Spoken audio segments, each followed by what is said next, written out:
know you're not all here from Toronto and maybe the GTA, but we're happy that you've joined us today.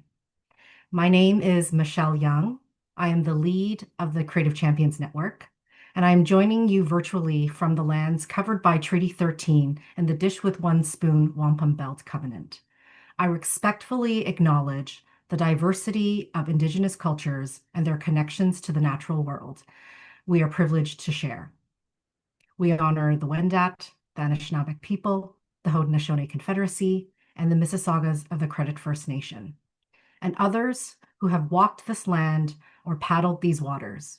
We are grateful to the ancestors and elders of their peoples and to their descendants who live and work with us on the back of the great turtle.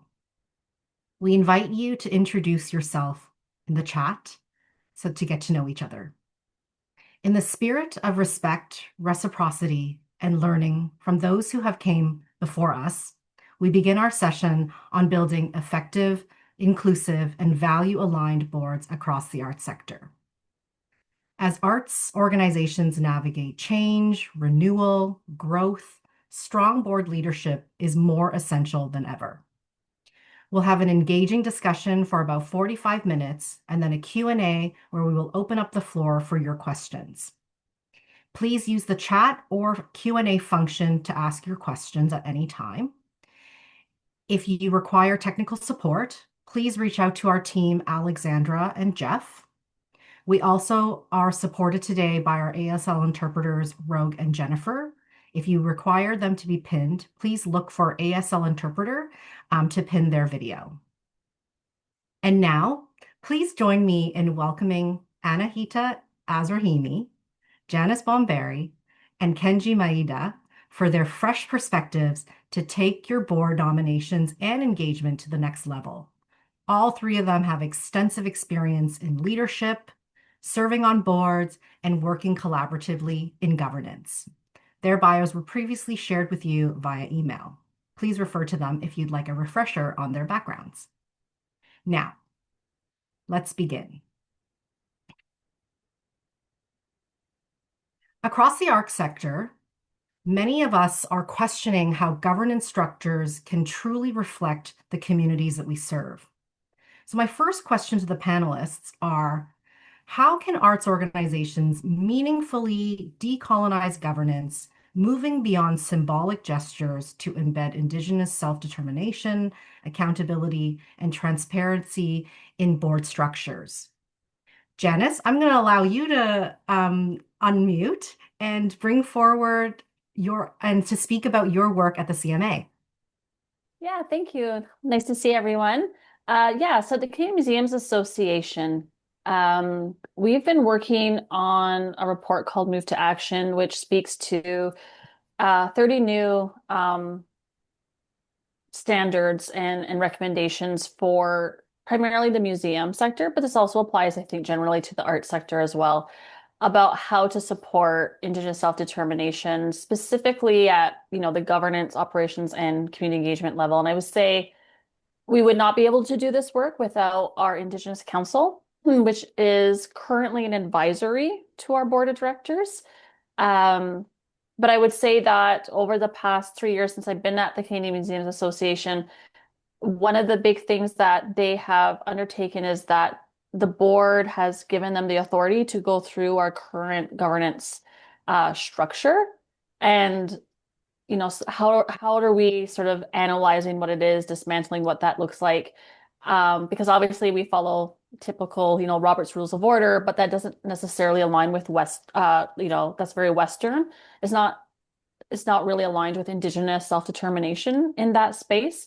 So the council looked at it more from a value proposition. So, it's less about the process, but it's really about looking at the underpinning, those values that are embedded within the Indigenous structure. And so we've looked at a couple, obviously, because there's a lot of Indigenous nations across Canada. So we looked at different models of governance. And what they did is they spent roughly a year going through our bylaws and outlining areas that need improvement. So, moving from a majority rules, for example, to consensus-based decision making, which is very common within Indigenous communities in hereditary governance structures. We also ensure that the board is also educated. So that was one of the things that we highlight for new board members. They participate in our Move to Action course so that they understand the foundation of Indigenous self-determination within the space. Um, it's really important that you decolonize as much as you can. And to do that, you have to, I think, in a way, you have to understand your own systems within your organization.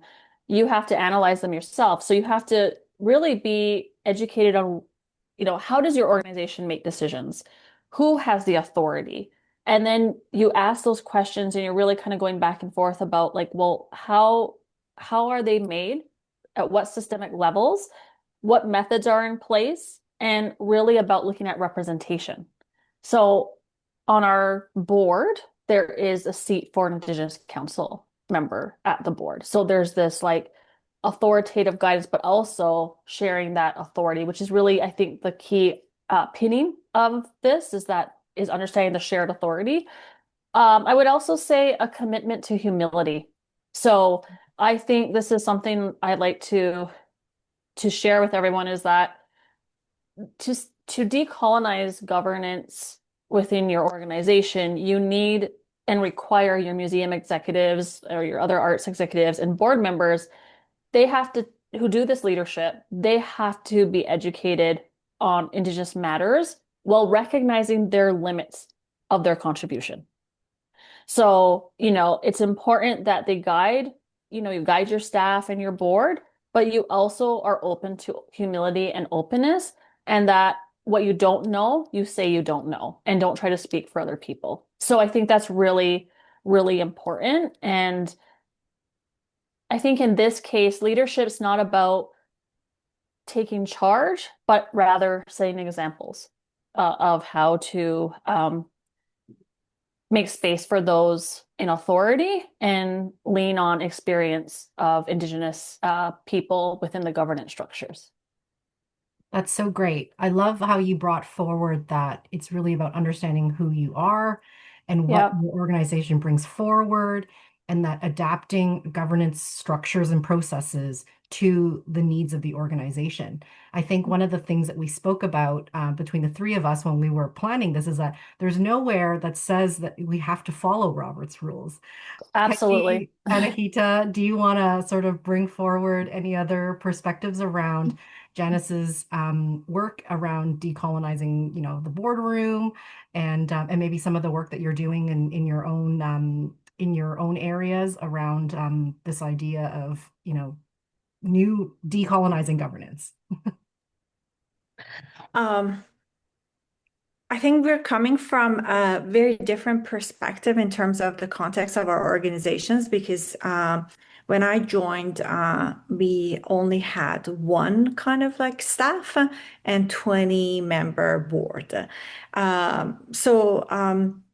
In that kind of structure, a lot of work needed to be done to address the board, which I think we'll kind of discuss that when we're talking about changing the structure of the board from a working board to a governance role, and then kind of move into this space of like how do you ensure that it's decolonized and it's diverse.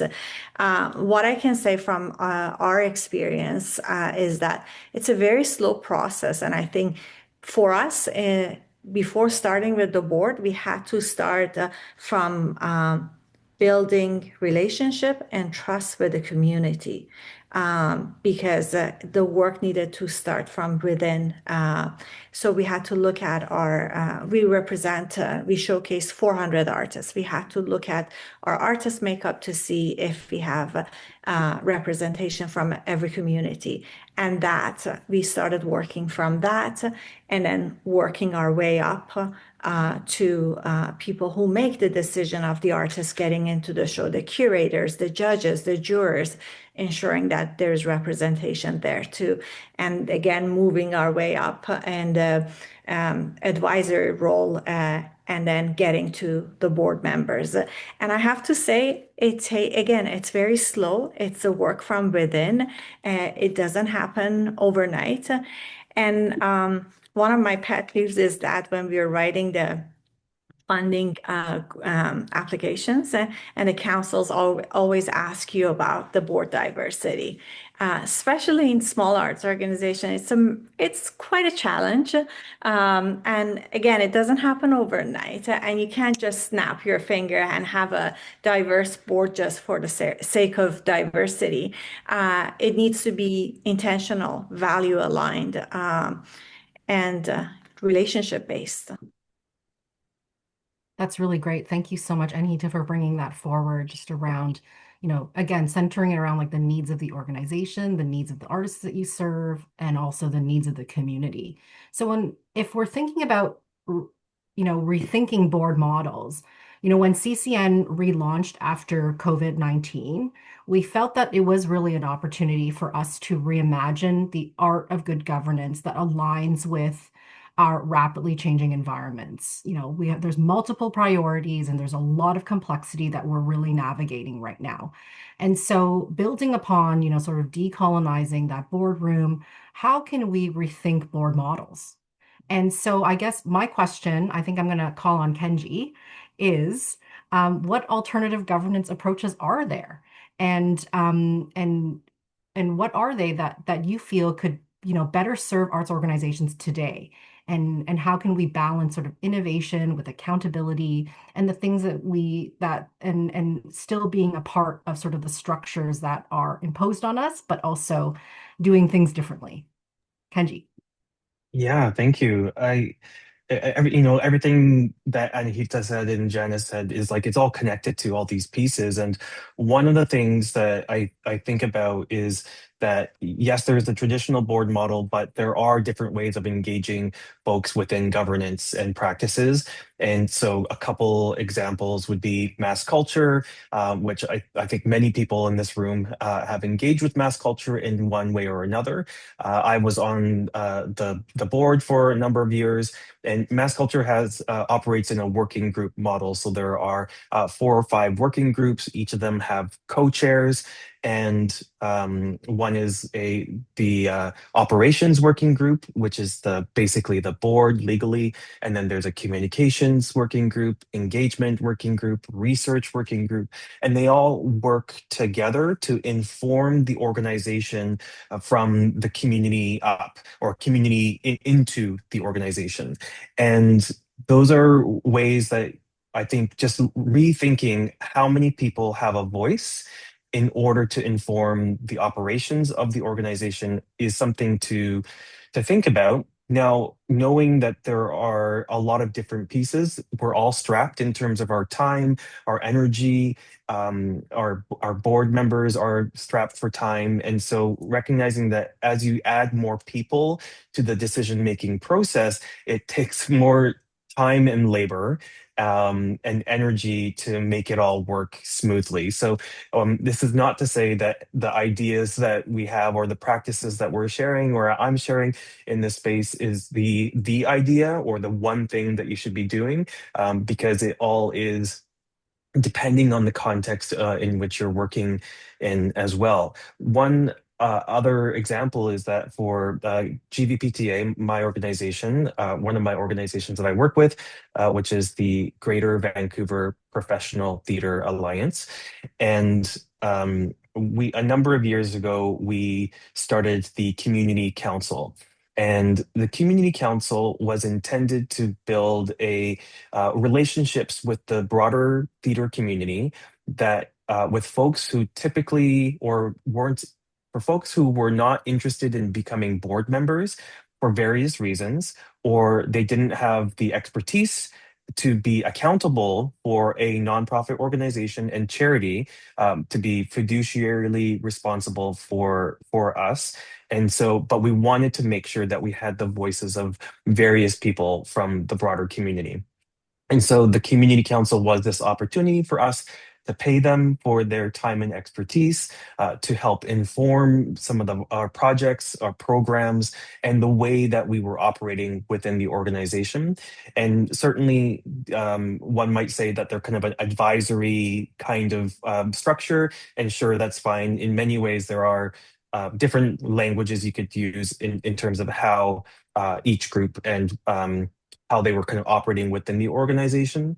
But they were intended to be the third pillar for us. So that would be staff, board, and then the community council.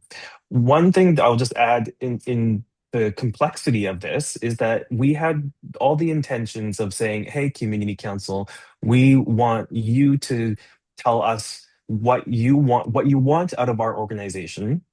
And we had 8 people and we paid them for their time.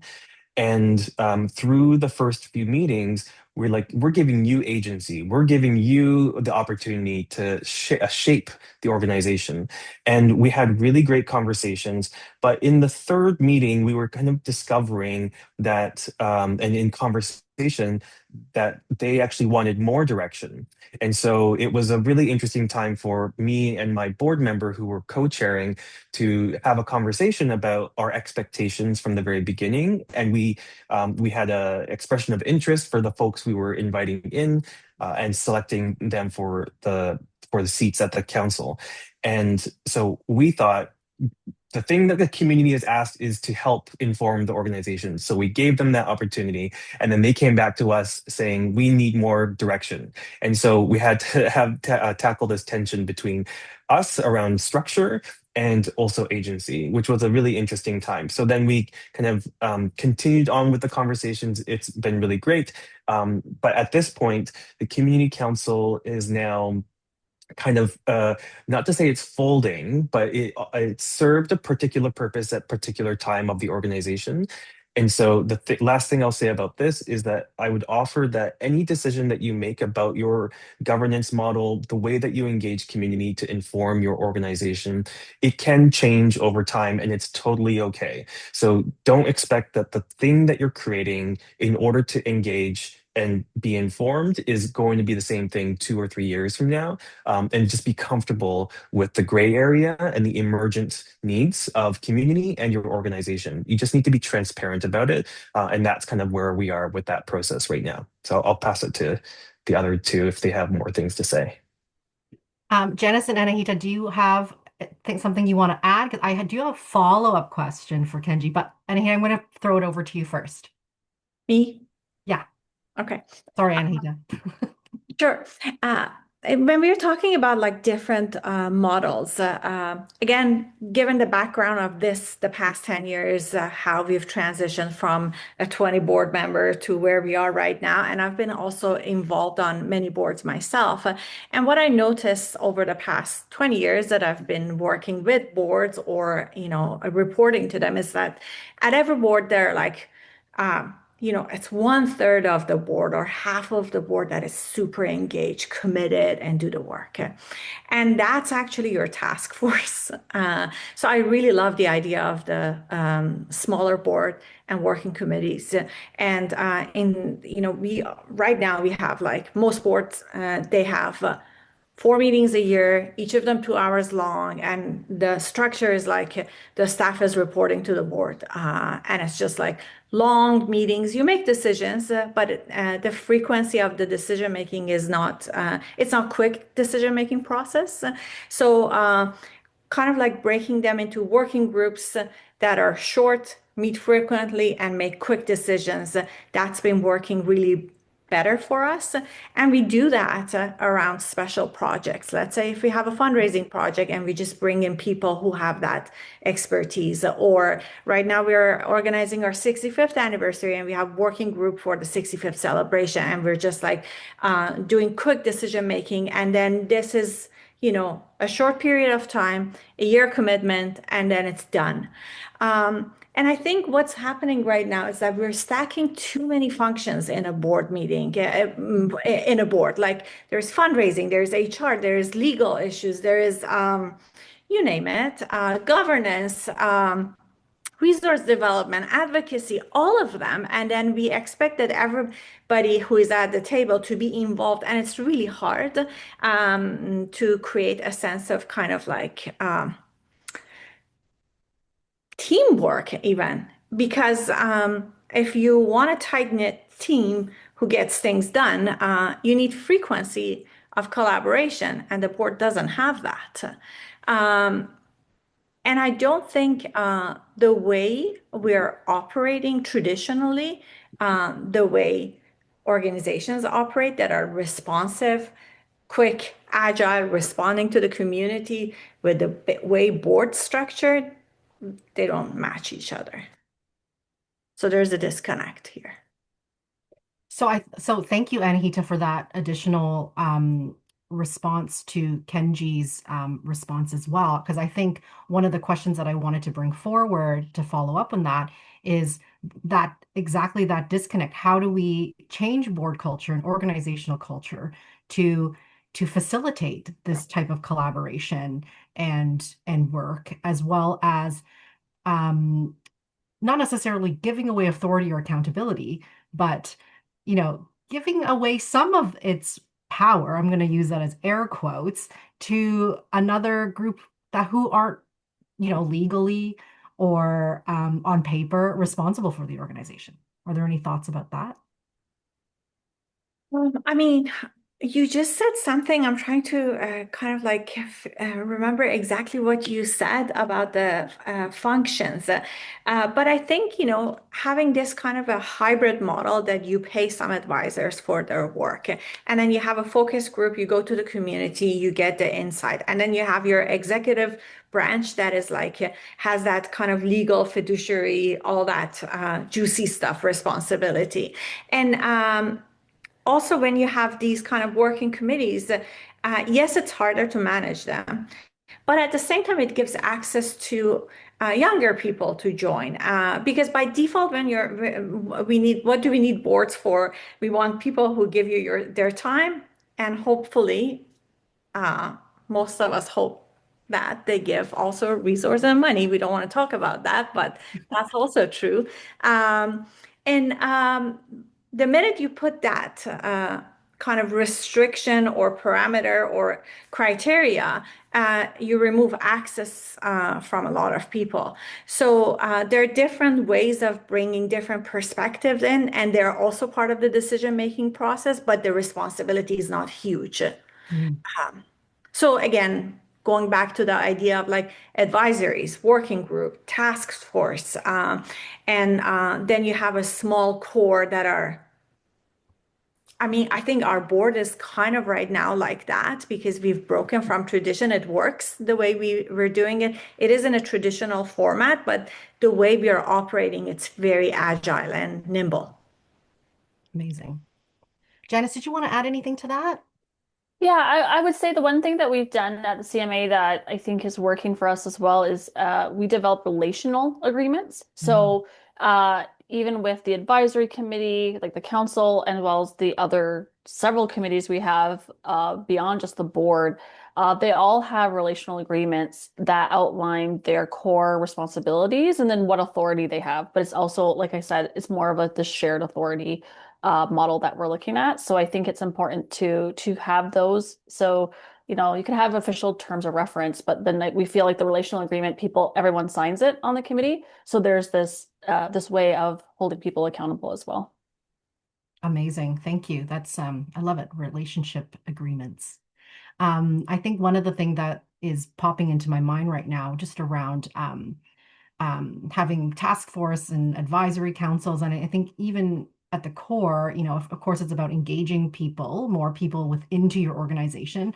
But I think it's also a great way for succession building, succession planning in board and evolution of boards, as well as the evolution of an organization as well in direction and in the values and in serving the communities through the lens of all the people that are involved. So I think that's really, really wonderful.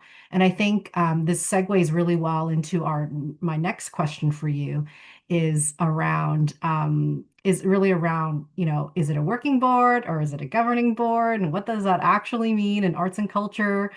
So as we all know, we debate this all the time, whether our boards are working boards or are they governing boards. So let's demystify this a little bit. For smaller volunteer-based organizations, how boards transition from hands-on working to governance bodies is sort of it's a long process, and it can ebb and flow. And as Anahita mentioned, boards do require some of that adaptability depending on the needs and the priorities of those organizations. And so if we think about this long-term growth, I don't know if the trajectory is like we want to be working board, then we want to transition to governing board. I think that that's sort of like this idea that that's what we want to be. But I think arts organizations are constantly evolving and changing. And so boards also need to adapt to that. So maybe I'll throw to Anahita to sort of continue your thought there that you had around working boards, access, and all of that. How maybe using, the Toronto Outdoor Arts Exhibition as an example, like how have you been reimagining governance and shifting that board that you've been talking about previously into what the organization needs currently and potentially into the future? Mhm. It's been a fascinating journey. Again, I have been with the organization for 10 years. And when I started, it was like one staff, 20-member board. And the bylaws of the organization hadn't changed for 55 years. It was in a traditional form, a working board and also a board that is volunteer staff, because the fair is a gigantic operation. We didn't have capacity nor resources to hire the number of people you need to run the fair. It needed a big board, and it's also a product of its time when it was founded, but time had changed and the organization structure hadn't adapted. And I think they were kind of like we were in a bind for decision making, because most of the time you have a 20-member board, but you don't have quorum. So you can't make decisions. That was quite something. And there was, there are blurred boundaries. What is management? What is governance? There was no line whatsoever. And issues of conflict of interests, rise. And then the organization cannot grow and professionalize and build capacity, because you have this structure that is working, but it's not up to date. And there are these people who are incredibly committed, love the organization, they're passionate about it, they've been volunteering their time and resources, but it's kind of like it's stuck. So I think the first thing we had to do, which took us a year and a half to kind of move through that process, is clean up some key policies to address reputational risks, our artist selection process, to kind of remove ourselves, the organization and the board, from the selection process and make it hands off, and then change the bylaws. It took forever. And then cut the number of the board requirement. You still had that large number of board members, but it took a process to change the bylaws officially, and then kind of going back within and drafting who we are and where we want to go. Start from the organization first. And we worked with Jane Marslin, who she's an expert in governance, and Janis Stock, and kind of like redefining what the organization is, where we want to go, and what type of a board can help us to get there. And then look at the existing board members. And also have that skill matrix. Do we have the skill set at the board level? If not, who we want to have, and develop a board profile. So we've gone through this whole journey. And I think we changed everything: board agreement, work plans, you name it, all sorts of policies. And that took us 3 to 4 years, to get to a place where we got to we can call it a governance board, a board that is not focused on day-to-day management anymore and the operation, a board that is looking at strategy, looking at fundraising, looking at resource development, looking at advocacy. kind of two chapters from the first chapter to the second chapter, and it was not an easy one, and it was painful um, sometimes, and sometimes very rewarding. I lost the track, and I lost my train of thought telling the story. That's okay, Anahita. I think at the You can core, prompt, yeah, yeah, yeah, what you're speaking about is around transparency, around intention, yeah, and around really understanding who you are as an organization, and that informs yeah, how you will all work together, board and leadership, board with staff, staff with community, even board with absolutely. community, right? Yeah. Yeah. Did that bring anything back? No, it's Okay, perfect. that's okay. The only thing I only have always emphasized is that like understanding who we want, who we are, and how we want to move forward, and then who is on the team. It's kind of like simplifying that, and everybody is aligned and on board. And if you're not on board, then we should have a conversation how to kind of express gratitude and part ways. Yeah. Yeah, it's okay. It's okay to Yeah, have these conversations with your board members, and it's okay to part ways, you yeah. know? So, Kenji, Janice, do you want to add to that just around, intention and clarity and transparency? The thing that comes up for me, and this is broadly about governance and structures, is that everything is okay until it's not okay. Just in general, right? And I think about the trust and transparency and building relationships with community. Like a lot of times in arts and culture, you're creating a project and everything is okay until you can't get funds because you're not a nonprofit organization or you're not right. So then you become a nonprofit. Then you build a board because you're hitting a wall in order for your development of your practice or your projects. And then you need to diversify your revenue streams. So then you become a charity. So you continually hit a wall and then you have to be embedded inside the systems that we've created. And what's challenging is that many organizations have been passed down bylaws, traditions, practices over decades and generations. And we come into this place where this idea that we have to have 12 meetings a year, and then somebody's like, or the whole Robert's Rules thing that was mentioned before, and it's like, why do you believe that to be true? And it's like, oh, this is all this. I've been on the board for 5 years. This is what I learned. I'm like, great. So I think that when we're thinking also about like transitioning from like a working board to a governance board, I think about the question that I think we should be asking ourselves is what is like the minimum viable board? Because that's also something that many folks are talking about.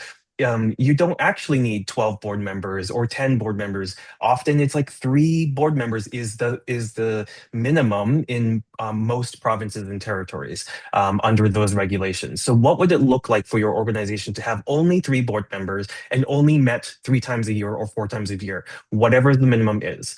Everything else could be delegated to non-board members. And the reason why boards get inflated for a lot of different reasons, or the reasons why there's sometimes a coup to get rid of the board members, is because there's a lack of trust.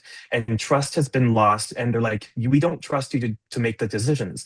But again, if the board was aligned, if the staff was aligned with community and actually listening to what is needed about the impact, how resources are distributed, then everything will be fine until it's not. And so it's all relational, it's all right. And so we're working within these systems. So I just want to like throw that into the mix, that we're always operating in this like a bit of a fear-based, like what is the thing that we need to do to fit inside the box to get the money, to get the funding, to get the volunteers or whatever it may be. So it's a struggle, and I get it, and I just want to put the struggle out in the transparently in this room. That I think that many people definitely heard many people talk about over the years that I've been working with nonprofits as well, especially arts and culture, because a lot of artists don't want to be administrators. They don't want to be doing governance. They don't want to be looking at financial statements. Who does? Like for the most part, right? And so. so yeah, like the transition pieces, all these things to me kind of are still connected to this larger issue that we're just like, are we complacent in doing the thing that we had imagined would fix kind of like conflicts and conflicts of interest or things like that. So I yeah, that love was a that, Kenji. mishmash. I love that. I think the questions that you brought forward are the questions that we should be talking about at board meetings rather than are we balancing the budget? Are we, what's the next audit? I think we need to have more like meaningful conversations that bring in as well, the art that we're making, that we're doing, that we're providing. And so I love that. Janice, were you gonna unmute there to add anything? I saw you move, but Yeah, I was just going to say that one of the things that when we were doing consultations in around governance, around Indigenous self-determination, one of the things that came up, and I think it's really important to also keep in mind, is that um, so working down instead of being at the bottom and working up is important. It was a quote that was given to us during one of our listening sessions, and I think that's really important because I think very similar to what Kenji and Anahita said, is that you have to know your community and who you're servicing. Because if you don't, that's where you start to see that sort of table topple when it comes to board governance. And I mean, I've witnessed coups, and that's usually why. It's because they've stopped listening. thank you for that. So I'm going to shift a little bit and I'm going to move towards the people factor of all of this. And we all know, and I think Imagine Canada also published some stats about this, that volunteerism is down, and that we are all through arts and culture, and not just arts and culture, but the entire nonprofit sector is really having a hard time recruiting as well as retaining board members. And this is, and as I said, this is across the sector and it's also nationwide. And so, there are many different factors, volunteer fatigue, aging demographics, accessibility barriers, as we already talked about. What are some ideas that are out there that are really, that you feel could really help with the struggle of, filling seats and also finding members and making sure it's the right mix of skills and the things that your organization needs. Maybe let's try and unpack that a little bit, and maybe some of the tactics that your organizations are using given this decline in volunteerism, and how we can better engage with boards as well as finding new ways to bring in new board members. So continuing that evolution. And Jerry mentioned something. It's evolution, not revolution. And I 100% agree with that. Okay. Janice, would you like to step in and provide some suggestions? Yeah, so again, I've seen it personally at my organization, but also on other boards I've sat on. One thing I go back to is something that we do in my culture here at Six Nations. So I'm Haudenosaunee and Mohawk. One of the things that we do within our own traditional governance system is we have, for example, the leader, but then we have someone who sits behind them in meetings and they're being mentored in those meetings. They're being brought along in the process, knowing that this leader is one day going to leave, they're going to serve their term, and then they're going to move out. But who's replacing them? And you can develop, board skills matrices, and you can do those development of relationships. But I think one of the things and ideas that we are circulating even at our Indigenous Council at the CMA is bringing forth this Indigenous knowledge transfer idea. And I think it can be applied to any board, but is really, maybe they don't hold an official seat at the board, but they're attending meetings as a witness. They're attending meetings as a mentor, as a mentoree, and they're being able to, especially for this younger generation, young arts administrators, young museum professionals who are just starting in their career, but they don't have the experience yet. They don't have all, they maybe learn the tools of the trade, they have the skills, but they don't have necessarily that experience at a governance level. And that's where we were seeing this gap in our representation on our board was, we had, CEOs and other executive directors on our board, and we had, other, museum professionals at mid-career, but we didn't have really anyone coming in at the emerging museum career level within our board. And so we specifically put that as a thing on our skills matrix that we wanted representation from.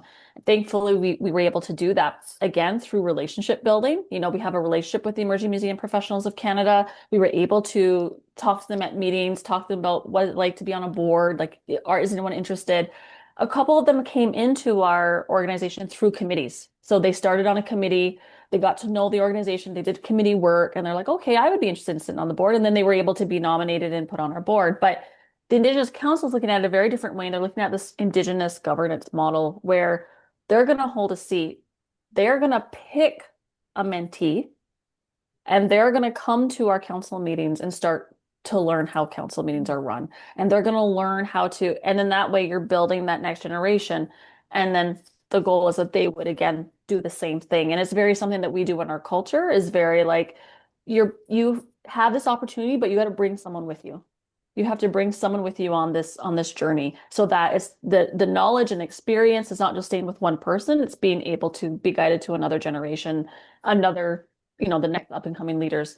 So I think that's something we're thinking about because we know volunteerism's down. We know that even on a board level, you know, the last nominations we did 2 years ago, I had to do, along with all of our board members, tons of outreach to get people to be nominated. Like I had to have one-on-one conversations. I had to be at conferences talking to people about why it's important to be on our board because we didn't have a plan. Like we knew people's terms were going to be coming up. Half our board's terms was ending. And I'm like, who's going to be our 6 new board members? And there was no plan. There was no plan in place until we had to develop those relationships and bring people along. So I think the model that I just explained is a way, and it's something that we're exploring here through our council. I love that you brought forward, I'm just gonna be really tactical, the plan, right? And I think that I want to emphasize that board succession and board nomination and board evolution is continuous. It's not just, oh, well, we got our 6, now we don't have to think about it anymore. You're constantly thinking about it. And I think that we can, you know, as leaders and staff of organizations, you know, we're thinking about the day to day. And I want to emphasize that this is where boards can really provide the most impact is being a part of that conversation of the evolution and seeing that plan through and continuing that plan. Yeah, and one thing our board does is they have their own work plan, right? They're very like we have our staff operational work plans, but the board has their own work plan, and that's something they have to hold themselves accountable when they do their board evaluations, self-evaluation at the end of the year, right? Like, and I think it's important for them, and that's one of the things they keep on top of mind is like, okay, we know we have a board term this much, but in 3 years, we're going to see half our board turnover, even though we tried to stagger it, right? Like, and so they're very conscious that we don't necessarily have a succession plan, but we need to start building one. So, yeah. That's great. Kenji, Anahita, any tips you have for bringing in new board members, engaging your communities, board succession, nominations? You just said it. I think it's something that you really need to keep your finger on the pulse at all times. And I feel like in our journey there, we had this chapter that you're like, we got it. We're like at the most optimal place. And now we're at that moment that, oh, we need a succession plan. And then you're focused on running the organization and building your team and this and that. And that's its own kind of, again, I like to refer to it as a team. You have your board team and you have your staff team. And it needs constant influx of new energy, perspectives, and prospects, which the minute you kind of like shift your focus, it's not falling apart, but it needs attention, just like everything else. And you know, you mentioned something about Janis about mentorship. I think it's still not common at the board meetings as much, but I remember I learned everything I learned going to board meetings when I was emerging arts manager with Ginny at her board at Creative Trust. That's where I learned everything. And there's not that opportunity a lot for emerging arts managers to be at kind of like important conversations when the board has, because most of the time, you know, they're I don't know, there's this kind of layer of separation that we're not involving the emerging arts managers there. Yeah, that's something food for thought and kind of like point for myself to remember when I go Mhm. back to involve the team more at that level. Yeah, that's great. I mean, I love mentorship as well. It's and it's something that even at the Creative Champions Network, we're trying to see how we can support organizations with board mentorship from and that sort of like intergenerational learning.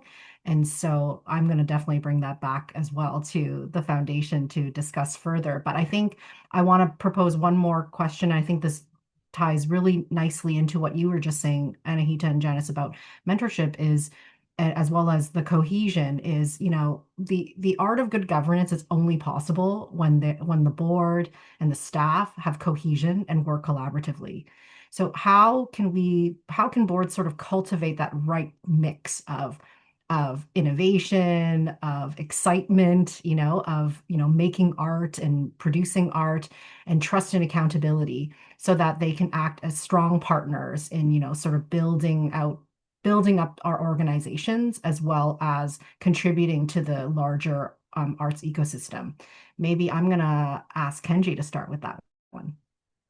Sure. And I'm going to tie it with the last convo as well, because the thing that came up for me around how do you find the right board members is also like having very clear terms of reference, like having clarity about what are they coming into is really important. And also, I think that we underestimate who's actually coming to our events and our activities.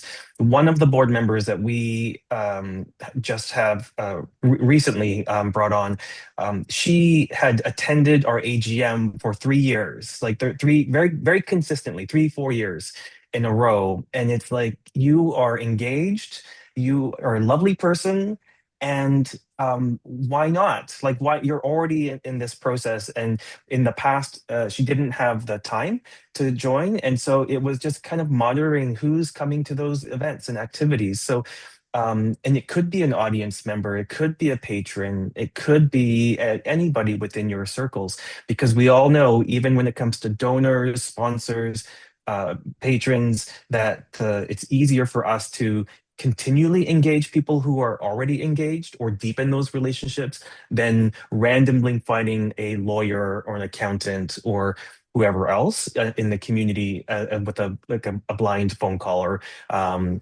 cold call. So the other thing when it comes to uh, the kind of the relationship pieces is that in the meetings, make sure it's fun. The board meetings should not be really, really boring all the time. And there are many ways of addressing this, whether that is doing consent agendas where you get rid of over half of your items in one motion and you're done, and you focus on the deep conversations that are interesting for folks and about that it really relates to your mission and your values and why people are coming together. And so the more that you can build those relationships with each other at the board level, I think is going to be important, because I've been to board meetings myself, but I also, when I've talked to some other organizations, and I asked how much do you know about the other people in the room, and they're like, I don't know if they have kids, I don't know if they have a pet, I don't know where they live. Like, all these pieces are about how do we reduce isolation and create a stronger network within our organization. If we can't do it within our organization, then we are probably not doing it as well as we should outside of our organization and with our networks. And the last thing I'll say about this is that as leaders within our board or within as staff, or as part of the broader organization, yeah, I think it's really important to very clearly understand how to self-regulate. Where I've seen things fall apart the most and most explosively are when the board chair, vice chair, any board member is so wrapped up on their own things, rightfully so. Like, it's, you have your personal life, you have your professional life, but it's coming into and impacting the conversations at the board level. And so without having like a self understanding of what your triggers are, what are the things that make you uncomfortable, what are the conversations you're not willing to have or want to have, then you should recuse yourself from that conversation and not. Bring down the rest of the board in terms of its efficiency, or AGMs. And so that's a very hard thing to assess and get the vibe check from a board member or potential board member. But I think setting a tone from a leadership level of let's have a conversation about what are the things that make you uncomfortable about governance or about relationships or the community, and let's see how we can navigate it together. Because once you're deregulated in a meeting or conversation, it is not good for anybody. So go to therapy. I always, I would say, go to therapy or have an elder or somebody that you can talk to, that is maybe not inside the board meeting. There you go. Amazing. Thanks, Kenji. Janis, Anahita, any advice to make board meetings fun? Well, I will say, one of the things I love about some of the boards I've been on, but is that, the president or chair really takes the leadership role and really brings us together outside of just the formal board meetings. Like I've been to dinners with my fellow board members. We do stuff outside of the board, or even with my board, my current board president, she just check-ins. She'll check in with everyone. How's everyone feeling? Just had that meeting. Is everyone good? I'll also say the one thing about what Kenji said, I totally agree. You have to learn to self-regulate, but I would also say be comfortable with the uncomfortable, as well. Because I, as an executive director, don't like going to meetings and them just like rubber stamping things. Like I want discussion. I want people to challenge. I want people to really think about some of these things that happen. And some people will be like, oh, I don't really understand the board dynamics. And I was like, I know all of my board members individually. I spend time with them. I get to know them. But I also know, they have different viewpoints. And that's really good because that brings a more fulsome discussion on things. And it really makes them think. And because we currently make decisions by consensus, something will be on our agenda for 3 meetings in a row. Because until they're all on the same, like they agree and they can all come together and make that decision by consensus, some things aren't going to move. And we're okay with that. We're okay with that. And yes, sometimes it's uncomfortable, but not in a disrespectful way, but it can be. And I always say to people, be comfortable with the uncomfortable. I love it. Anahita, any final words? Yeah, I think for me also it's about building the trust and a relationship with individual board members and taking that time and also having kind of a ongoing communication with the chair is really key. And what I've learned throughout the years is when there are big decisions that we need to make, and that certain members will have strong opinions about certain issues, it's best to break that into the smaller phases and have a one-on-one conversation prior to the meeting. So when we go to the meeting, there's a shared sense of understanding and everybody has context, so people are not trying to figure it out at the meeting, and then it makes the meeting more efficient and also more collaborative, and the conversations are kind of like constructive, and it's a good challenge. Because as you also said, I like to be challenged and I like the board to point out my blind spots. So that kind of a healthy tension is important. But again, it works if there's trust. Yeah, and Great. rapport and good sense of humor, always. Not afraid to be silly at the board meetings. So that also helps. I mean, Great. good I dose of love that. silly. I love that, Anahita. Yeah. And maybe before we turn it over to our audiences, I want to sort of, in the back of my mind, I always have, and some of you may know her, Susan Crocker, who used to be the former chair of the Toronto Arts Foundation. And one of the things that she always used to say to us in preparation for the next board meeting is like, where is the art? Where is the impact? Because and we need it to be a part of all board meetings, because this, what it does is it reminds us as to why we are all here together. And so, on that note, I would love to open it up for Q&A. If there are any questions for our panelists, you can use the chat or you can use the Q&A function. Jeff, I'm going to need your help with sort of navigating. I don't see any questions in the Q&A, but I'm going to go back. Mary wrote a comment or a question, how to best evolve responsibilities of organizations from volunteer leadership to staff leadership. Any thoughts about that? Yeah, go ahead, Anahita. I'm not sure if I understand the question exactly as it's posed, but I think one thing, sometimes when the board steps from the governance role to the volunteering, I think that becomes kind of a staff volunteer staff. Yeah. So the direction comes from the management, not the board. That's a very clear distinction. And the other thing, again, I'm not sure if I'm responding to this question, but that's a common thing that we also see that all the board members, they cannot direct the organization. They're responsible for the governance, not the day-to-day management or managing the staff. So the minute, a board is filling a volunteer staff role, again, communication needs to be done, and those lines, the boundaries should be established. So I'm not sure if that's the response to this question. So. And Mary, please feel free to elaborate if in the chat if you'd like. Okay, so the Rick Miller brought forward that it was mentioned that some community members don't have the skills or experience to assume the fiduciary duties of board membership.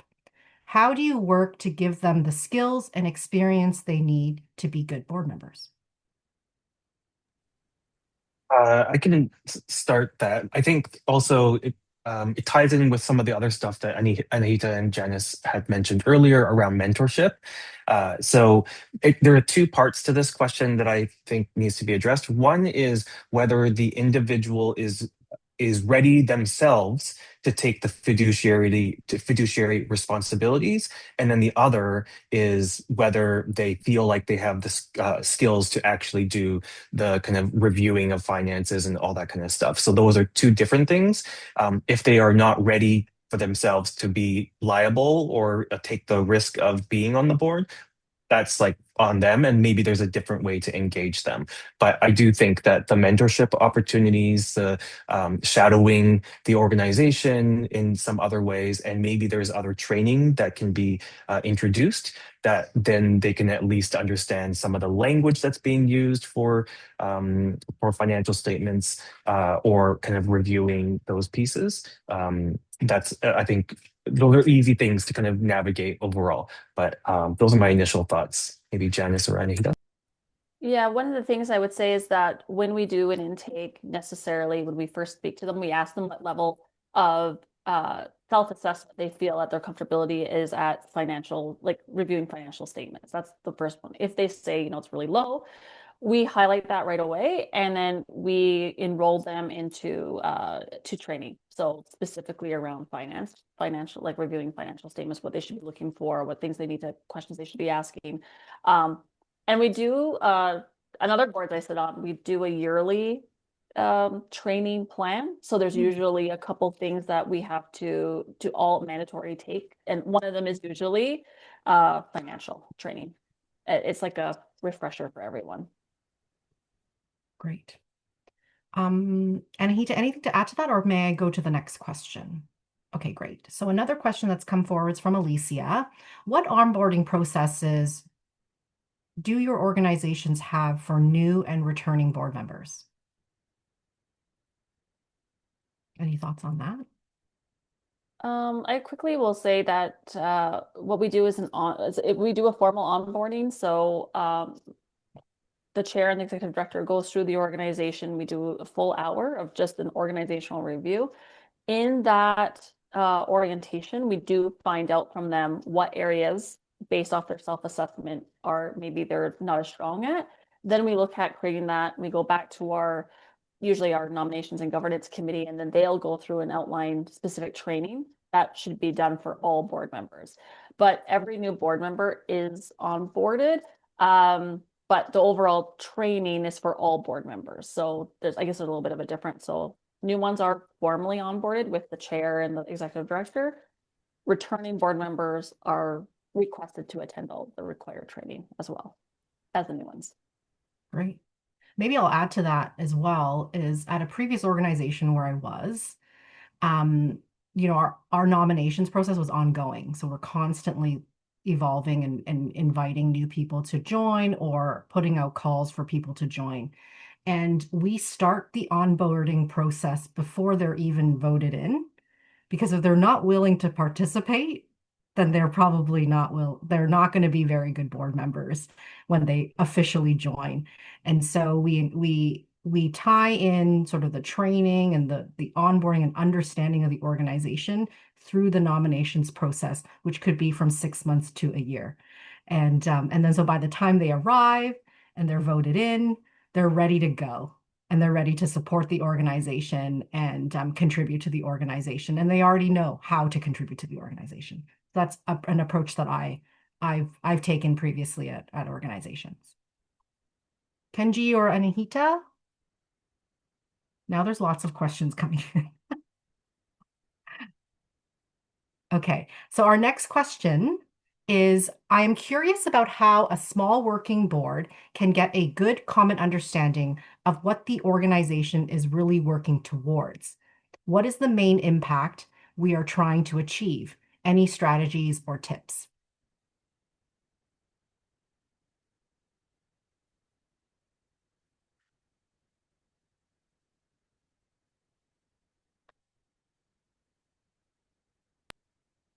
I mean, this if Yeah. it's a small working board, then the benefit that you have is that you could have one meeting to just hash out a conversation about what you're doing or what you want to be doing. So my assumption or my thought here is that if this is a newer organization that is like a startup organization or like just trying to find its feet, then doing a mini strat plan idea or just a session together to talk about what do we want to be moving toward over the next 1 to 2 years can be helpful. And there definitely are frameworks available for folks who are looking to do those kinds of things.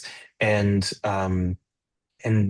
if you're also in a place where you're actually, one resource that I would offer around this is looking at the nonprofit life cycles by Susan Kenny Stevens. So there's different variations, but many of them are based off of this nonprofit life cycles. So there are frameworks that I'll identify where might your governance be at, where is your operations at, where is your programming at, your communications, your outreach.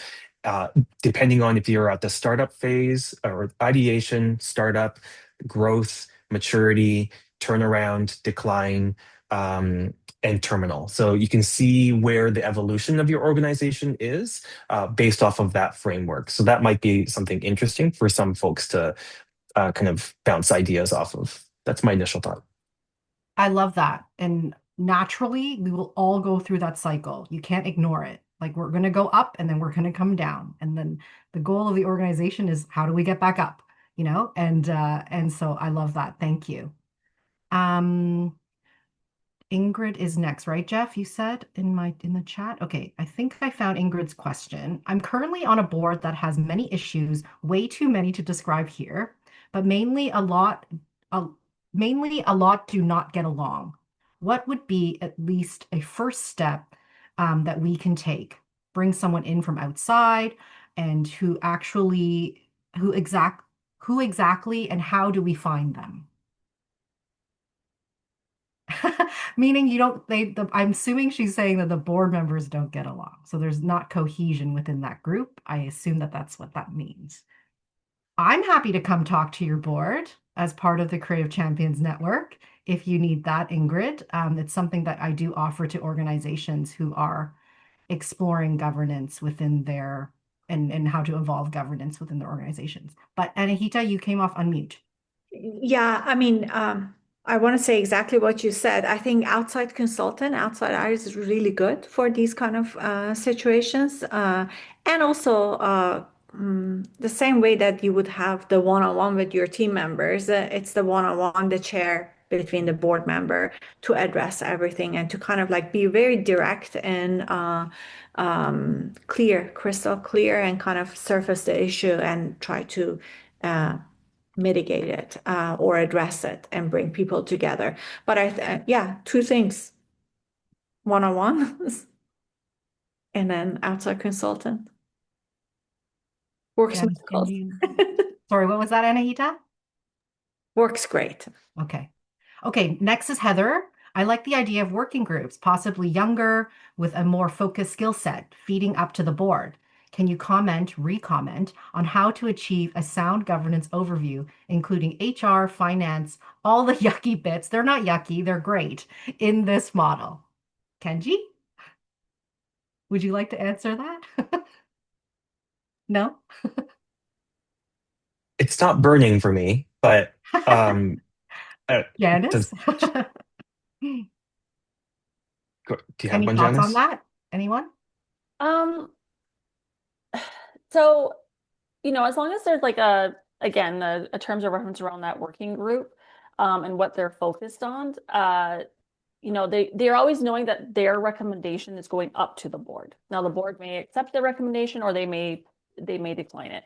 And that's something that they're very transparent about. And I know with my working committees, um, they know that they can only make recommendations. And also, let me preface this as well.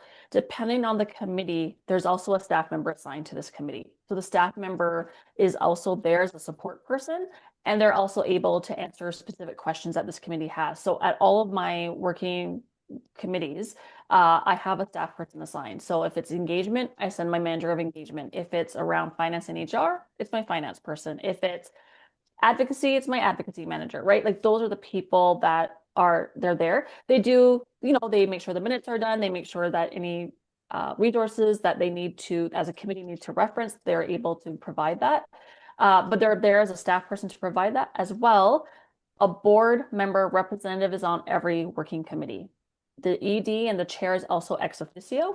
We don't normally attend IB in meetings all day, every day, but we are allowed to be at those meetings. And so having a board rep on the working committees is key because they can also say to them, this is outside of the purview of this working committee based off the terms of reference, or this is something that the board will need to address. So they're there to also provide that continuity. So a board member is always assigned to every working committee too, along with the staff member. So it helps.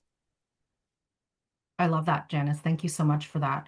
A similar model, which Kenji brought forward earlier, and also that in full transparency, I'm the managing director of Mass Culture, so I'm going to bring forward that model in terms of working groups and how we collaboratively make recommendations. But of course, in the eyes of nonprofit law, the operations working group is the one that's solely accountable, but that we have distributed leadership and decision making across. And so, if you're interested, Heather, in chatting about that more, we can do that sort of offline.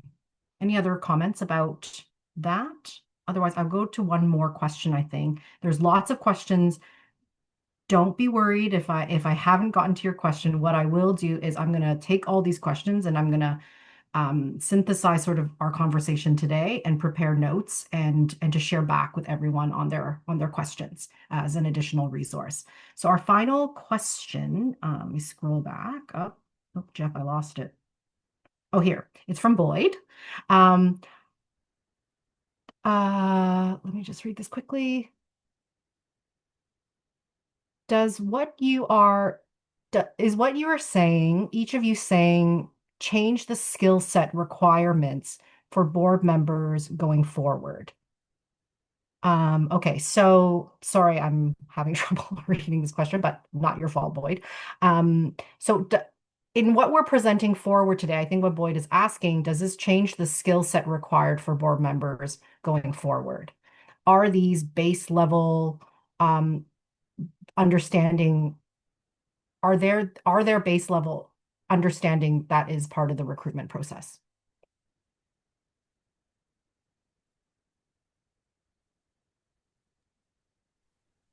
I'm going to go back I to what would, Kenji yeah, go said. ahead, Janice. I'm going to go back to what Kenji said.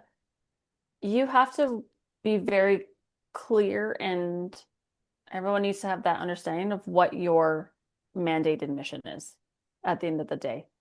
Yeah. Because that really determines where you're headed as an organization and what you need as a governance structure. And like we've said, it changes, it evolves over time too during the life cycle of an organization. But what I would say is, sometimes people will automatically go, we need a lawyer, we need a finance person, we need this, we need that. And I'm like, do we? Because based off what we do and who we serve, I would say no to that in some respects. Like, yes, I want someone who has experience in finances. That's why I have 3 CEOs on my board, right? Who deal with this in and out every day. So they understand that component. But they also bring with them strategy, visioning. They're strategic leaders. I have up and coming museum professionals because they're the next generation. They're the ones who are seeing things at a very different level from some of us who've been doing this for 20 plus years. And I also want to make sure that we're hearing different voices from within our community. So I think it's really just understanding who you serve, but staying true to your mission and mandate. Yeah, I love that. I was going to say that it's not a different skill set.